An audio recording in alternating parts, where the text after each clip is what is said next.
80% of parents, according to a Harvard study, value academic achievement over caring. 80% of parents value academic achievement over caring, kindness. Okay, if you live in that culture, you're going to have problems. You're going to have problems.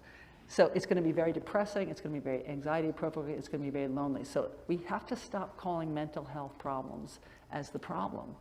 It's a symptom of living in a very brutal, harsh culture. Okay, so then to bring it on our last thing, I want to make it a little bit more positive so it doesn't sound so depressing.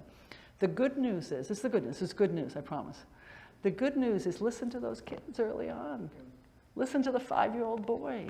What's the good news in that? I want someone from the audience to tell me what the good news is in that early adolescent childhood stories. What's the good news in that? What's the good news in that?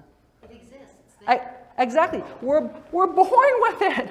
We're born. We have the capacity within ourselves already to create the culture that we need to flourish. We already have it in us.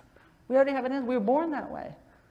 So what we need to do actually is bring in what we learned from children and teenagers about what it means to be human, to then build our schools, our homes, our workplaces definitely, our communities that actually says, what did we learn from listening to young people? This is what we learned, and we want to infiltrate these values into our community, and show, and so that they actually get, we're actually learning from them, listening to them, Kids always say you're not listening, because we're not listening.